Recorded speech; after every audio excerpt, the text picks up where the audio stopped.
저리로서 산자와 죽은 자를 심판하러 오시리라. 성령을 믿사오며 거룩한 공회와 성도가 서로 교통하는 것과 죄를 사하여 주시는 것과 몸이 다시 사는 것과 영원히 사는 것을 믿사옵나이다. 아멘.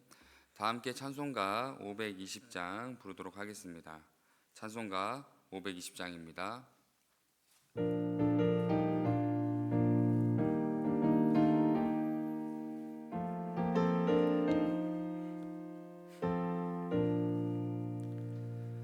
듣는 사람마다 복음 전하여 복스러운 소식 두루 퍼치세.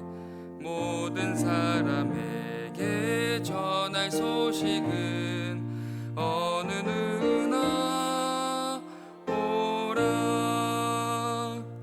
어느 누구나 주께 나오라. 어서 와서 주의 말씀 들으라. 하늘아버지가 오라 하시니 어느 누구나 오라. 오는 사람들은 지체 말고서 문 열었을 때에 들어오시오. 생명길은 오직 구주 예수니 어느 누구나 오라. 어느 누구나 주께 나오라.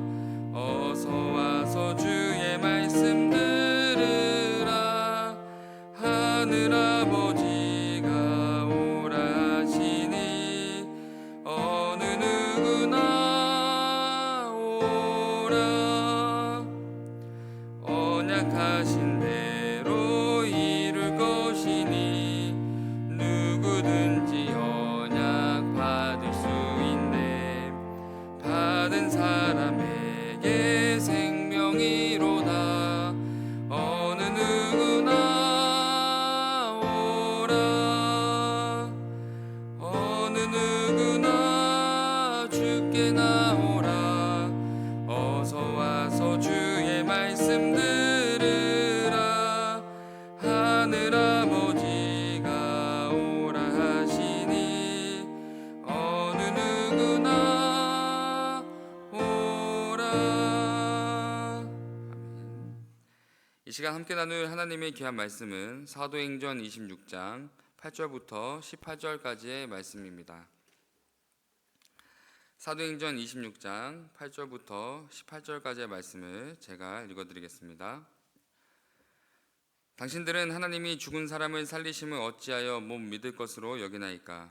나도 나사렛 예수의 이름을 대적하여 많은 일을 행하여야 될 줄 스스로 생각하고 예루살렘에서 이런 일을 행하여 대제사장들에게서 권한을 받아 가지고 많은 성도를 옥에 가두며 또 죽일 때 내가 찬성 투표를 하였고 또 모든 회당에서 여러 번 형벌하여 강제로 모독하는 말을 하게 하고 그들에 대하여 심히 격분하여 외국 성에까지 가서 박해하였고 그 일로 대제사장들의 권한과 위임을 받고 다메섹으로 갔나이다. 왕이여 정오가 되어 길에서 보니 하늘로부터 해보다 더 밝은 빛이 나와 내 동행들을 둘러 비추는지라. 우리가 다 땅에 엎드러짐에 내가 소리를 들으니 히브리 말로 이르되 사울아 사울아 내가 어찌하여 나를 박해하느냐. 가시체를 뒷발질하기가 내게 고생이니라. 내가 대답하되 주님 누구이시니까? 주께서 이르시되 나는 내가 박해하는 예수라. 일어나 너의 발로 서라. 내가 내게 나타난 것은 곧 내가 나를 본 일과 장차 내가 내게 나타날 일에 너로 종과 증인을 삼으려 함이니 이스라엘과 이방인들에게서 내가 너를 구원하여 그들에게 보내어 그 눈을 뜨게 하여 어둠에서 빛으로 사탄의 권세에서 하나님께로 돌아오게 하고 죄사함과 나를 믿어 거룩하게 된 무리 가운데서 기업을 얻게 하리라 하더이다. 아멘.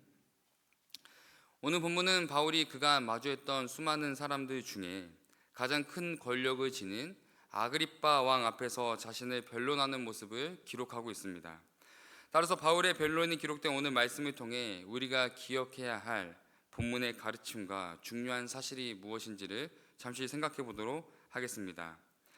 종교 지도자들과 유대인들은 예수 그리스도에 관한, 즉 복음의 소식을 전하는 바울을 계속해서 죽이고자 하지만 그 시도는 번번이 실패하게 되었고, 그럼에도 그들은 계속해서 바울을 위기 속에 몰아넣고 있습니다. 그 결과 계속된 위기 속에 바울은 결국 아그리빠 왕 앞에까지 서게 되는데, 본문은 아그리빠 왕 앞에 선 바울의 모습과 고백을 이렇게 기록하고 있습니다. 본문 2절의 말씀입니다. 아그리빠 왕이여, 유대인이 고발하는 모든 일을 오늘 당신 앞에서 변명하게 된 것을 다행히 여기나이다. 바울은 유대인들의 고발에 의해 자신을 변론해야 하는 억울한 상황 속에 놓였지만 평안하게 다행이다라고 말하고 있습니다. 여기서 다행이라고 쓰인 원어는 최고의 축복, 행운, 행복이라는 뜻을 가지고 있는데, 이게 지금 바울이 처한 상황에서 바울이 할 수 있는 모습이자 고백입니까?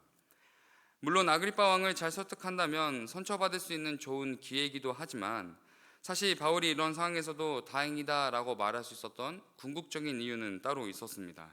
그 이유가 무엇일까요? 바울은 누가 보기에도 절망적이며 위기 같은 형 상황이 사실은 세상 권력의 정점에 서 있는 아그리빠 왕 앞에서, 그리고 수많은 사람들이 보는 앞에서 복음을 전할 수 있는 좋은 기회라는 사실을, 더 나아가 이러한 상황을 하나님께서 허락하신 축복된 상황이라는 것을 깨달아 알았기 때문입니다. 그로 인해 바울은 절망적인, 무너질 수밖에 없는 상황에서도 세상의 방식과 기존을 뛰어넘는 모습과 고백을 보여주고 있는 것입니다. 그렇다면 우리는 어떻습니까? 마주하는 현실의 위기 속에 우리는 어떠한 모습과 고백으로 살아가고 있습니까? 바울처럼 눈에 보이는 것을 넘어서 하나님의 인도하심을 바라보아야 함에도 우리는 종종, 아니 눈에 보이는 많은 상황 속에 쉽게 절망하며 무너질 때가 참 많습니다. 왜 그럴까요? 여러 이유가 있겠지만 궁극적으로 내가 어떤 존재인지, 내가 이 땅에 어떠한 정체성을 받고 보냄받았는지를 잊어버린 채 살아가고 있기 때문입니다. 그러나 바울은 자신의 변론을 통해 자신의 확실한 정체성을 보여주고 있습니다. 본문 15절의 말씀입니다. 내가 대답하되 주님 누구시니까? 주께서 이르시되 나는 내가 박해하는 예수라. 바울은 본래 어떤 사람이었습니까? 바울이 아니라 사울로 살아가던 사람이었습니다. 그는 스데반 집사가 돌에 맞아 비참하게 죽어갈 때 스데반을 돌로 죽인 살인한 사람들의 겉옷을 직접 맡아주며 그 사람들의 혐의가 없음을, 그 살인의 공정성을 증거하는 증인이자 목격자였습니다. 왜요? 사울에게 있어 예수는 성경과 율법의 가치를 훼손시키는 이단자였고, 그를 따르는 교회는 유대인 공동체를 해롭게 할 원수들이다라고 생각했기 때문입니다. 그로 인해 사울은 남녀 구분 없이 예수를 따르는 교회의 성도들을 결박하여 옥에 가두거나 그들에게 형벌을 가하는 등 교회를 박해하는 일에 앞장서게 되었습니다. 그런데 사울이 이렇게 거침없이 행동할 수 있었던 이유는 그의 신념과 더불어 본문 10절과 사도행전 26장 12절에 기록된 것처럼 자신에게 그럴 만한 자격이 주어졌다라고 생각했기 때문입니다. 사울은 스스로 히브리인 중에 히브리인이자 길기리아 다소에서 태어난 정통성 있는 자유인이며 율법에 대해 최고의 지식을 자랑하는 가말리엘의 문화생이었다는 자부심과 궁극적으로 대제사장으로부터 직접 받게 된 권한이 그에게 있어 하나님으로부터 받은 자격, 하나님의 일을 대행하는 자신만의 특권이라고 생각했던 것입니다. 그로 인해 사울은 자신에게 주어진 이 자격을 지키기 위해 자신의 모든 행동이 곧 하나님을 기쁘시게 하는 일이라 생각하며 교회와 성도를 박해하는 일에 가장 앞장섰던 것입니다. 그런데 그런 사울에게 전혀 예상하지 못한 일이 일어나게 됩니다. 본문 16절의 말씀입니다. 일어나 너의 발로 서라. 내가 내게 나타난 것은 곧 내가 나를 본 일과 장차 내가 내게 나타난 일에 너로 종과 증인을 삼으려 함이니. 교회와 성도를 박해하기 위해 다메섹으로 이동하던 사울은 밝은 빛 속에서 예수님을 만나게 되었고, 지금껏 자신의 자격과 열심을 행하는 모든 이들이 하나님을 위한 일이 아니라 하나님을 대적하는 일이라는 사실을 듣고 알게 되었습니다. 그 순간 자신의 모든 인생이 부정당하는 것과도 같은 비참함 속에 있던 사울에게 예수님은 사울이 의지하며 살았던 그간의 자격이 아니라 그의 존재의 목적과 그의 거룩한 정체성을 깨닫게 하셨습니다. 그래서 16절에서 예수님은 사울을 향해 이렇게 말씀하십니다. 너는 나의 종이다. 너는 나의 증인이다.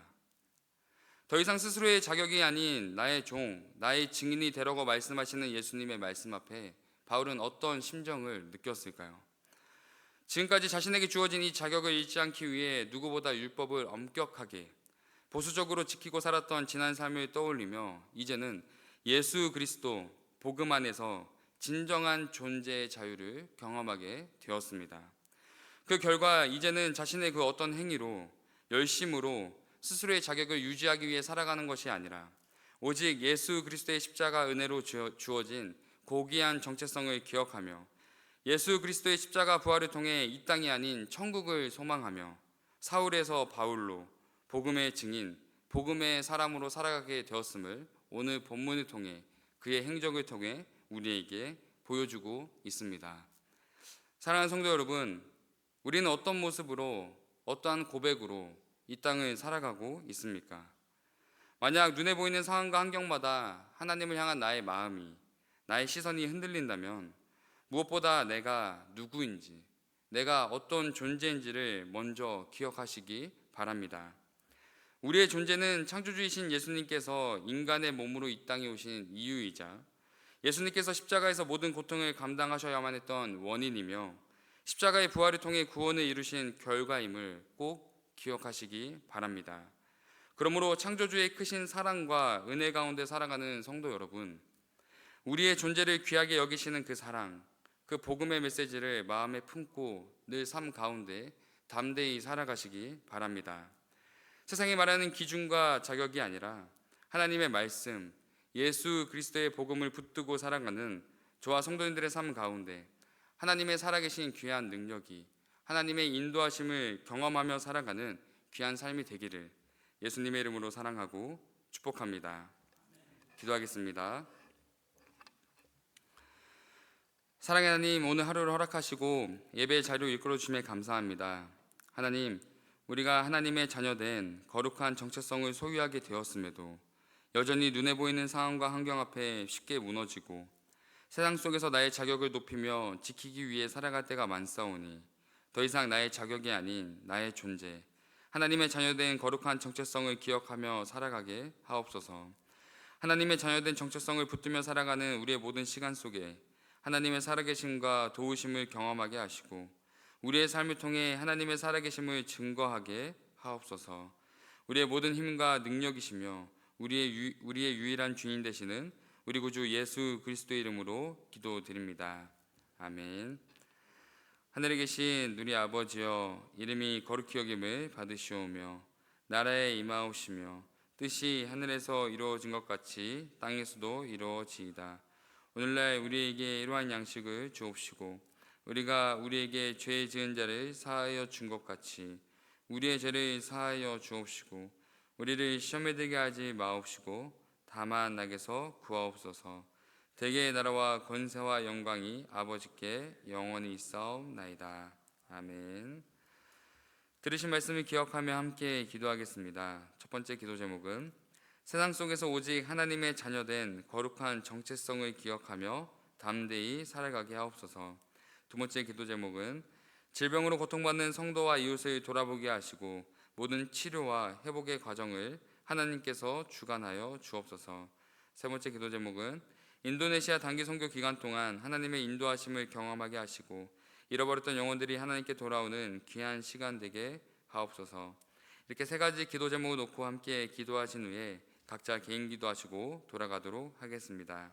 기도하겠습니다.